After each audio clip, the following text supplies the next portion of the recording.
Sa ibang balita, binit-bit si Makati Mayor Junjun Binay sa Senate Session Hall matapos arestuhin ang Senate Sergeant at Arms. Pero wala ring napiga at pinalaya rin siya. Saksi Sandra Aguinaldo. Kasunod ng pagdalaw sa puntod ng asawa kasama ang mga anak at pagdalo sa isang misa sa City Hall, naisilbi kay Makati Mayor Junjun Binay pasado alas 9 ng umaga ang arrest order laban sa kanya at 2 pang opisyal ng Makati. Nagpaalam ang alkalde sa kanyang mga anak na di napigilang mapaiyak habang yakap ang ama.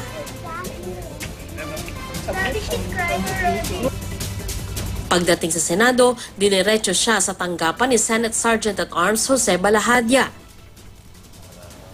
Nang mga oras na yun, nagsimula na ang pagdinig ng nagpapaaresto sa kanyang Blue Ribbon Committee. Kaugnay pa rin niya sa di umano'y anomalya sa pagpapagawa ng Makati City Hall Building 2. 3 oras na hinto ang pagdinig.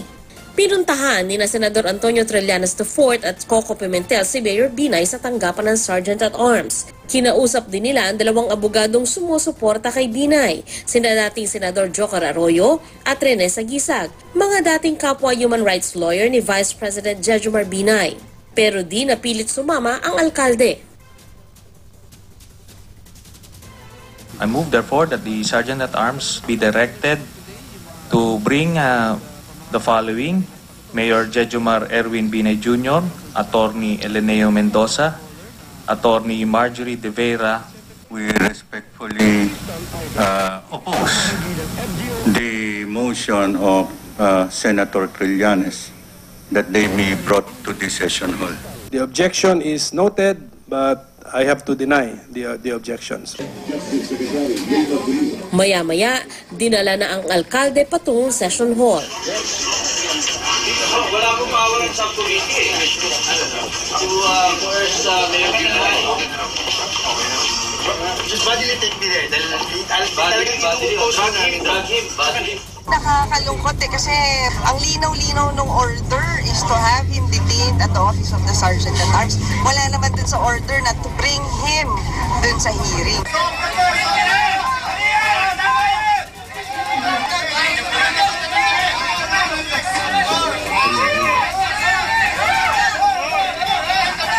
Pagpasok sa session hall, naging emosyonal ang ilang taga-suporta ng alkalde.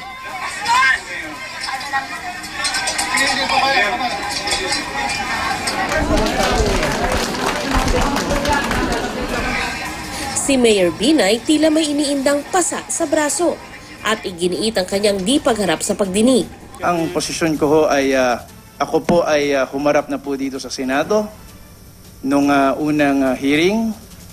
Ang lahat naman po ng hiningi ng Senado sa city government, kung ito po ay nasa aming possession, ito naman po ay binibigay naman po namin. Kung kaya't wala na pong dahilan para humarap pa ho ako dito sa hearing po na ito. Nasabi ko na po lahat ng dapat kong sabihin.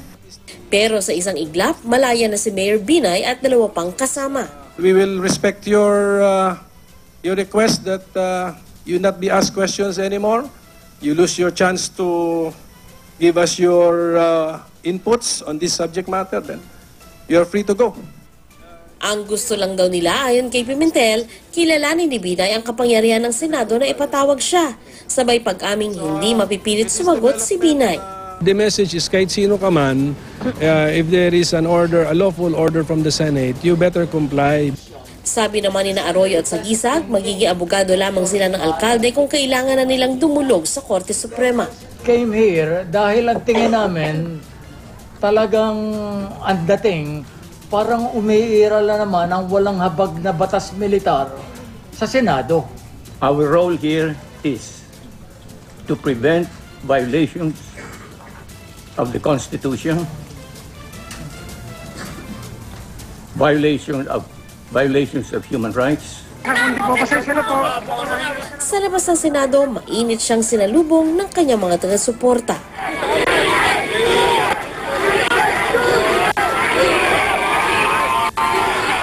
Ako si Sandra Aguinaldo, ang inyong saksi.